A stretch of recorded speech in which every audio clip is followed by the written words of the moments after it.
دخل النادي الأهلي برئاسة محمود الخطيب في مفاوضات قوية مع الفلسطيني يوسف سالتش مهاجم نادي كارديف سيتي الإنجليزي للحصول على خدماته في الميركاتو الصيفي الجاري. ويأمل النادي الأهلي في الظفر بخدمات يوسف سالتش خلال فترة الانتقالات الصيفية الجارية بعد رحيل مواطنه وسام أبو علي إلى نادي كولومبوس الأمريكي في الصيف الجاري، وذلك بعد تلقيه عرضاً مقابل 5 ملايين دولار في الموسم الواحد. ويبحث النادي الأهلي في الوقت الحالي عن التعاقد مع مهاجم جديد في الصيف الجاري بعد التأكد من رحيل وسام أبو علي بشكل نهائي، حيث يضع مسؤولي الأحمر الأولوية ليوسف سالتش مهاجم كارديف سيتي. ويأتي ذلك في ظل صعوبة النادي الأهلي بالتعاقد مع مهاجم أجنبي جديد نظراً لاكتمال قائمة الأجانب، حيث يضم بين صفوفه الثنائي المغربي أشرف داري وأشرف بن شرقي، بالإضافة للدولي المالي أليو ديانغ والتونسي محمد علي بن رمضان، بالإضافة إلى السلوفيني نيجيك جراديشار.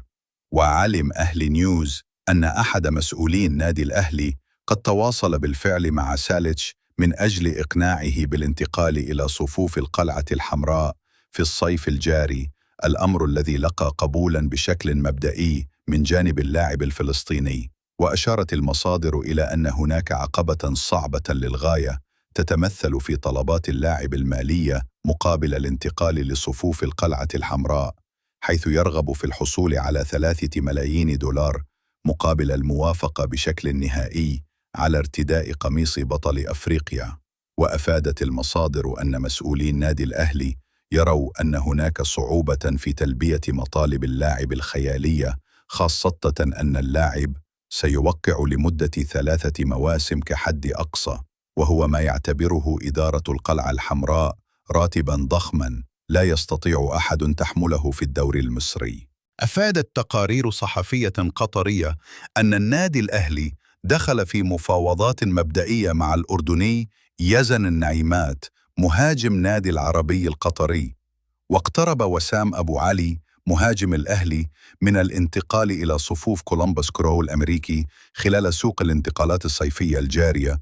ووفقاً لصحيفة العرب القطرية، فإن النادي الأهلي دخل في مفاوضات مبدئية مع مهاجم منتخب الأردن والنادي العربي تمهيداً للتعاقد معه خلال فترة الانتقالات الصيفية الحالية.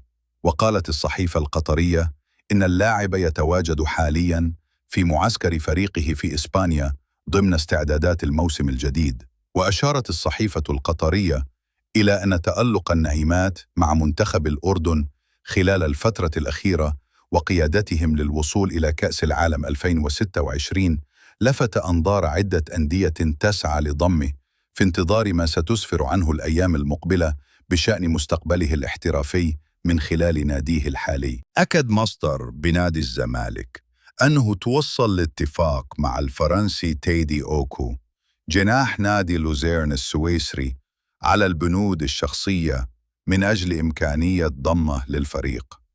تيدي أوكو يبلغ من العمر 27 عاماً ويلعب لصالح نادي لوزيرن السويسري في مركز الجناح الأيمن. وقال مصدر في تصريحات خاصة ليلى كورة: الزمالك توصل لاتفاق مع تيدي أوكو حول البنود الشخصية في عقده. وأضاف المصدر: هناك مفاوضات جارية بين الزمالك ونادي لوزيرن السويسري بشأن صفقة انتقال اللاعب الفرنسي والطلبات المادية من جانب فريقه لحسم الصفقة. وأتم المصدر تصريحاته: في حالة إتمام صفقة انتقال تيدي أوكو للزمالك سيتوقف قيده في قائمة الفريق على رحيل أحد الأجانب، والأقرب هو أحمد الجفالي ثم صلاح الدين مصدق. تيدي أوكو يرتبط بعقد مع لوزيرن حتى 30 يونيو 2026، وقضى الموسم الماضي 2024-2025 معاراً إلى فريق لوزان السويسري.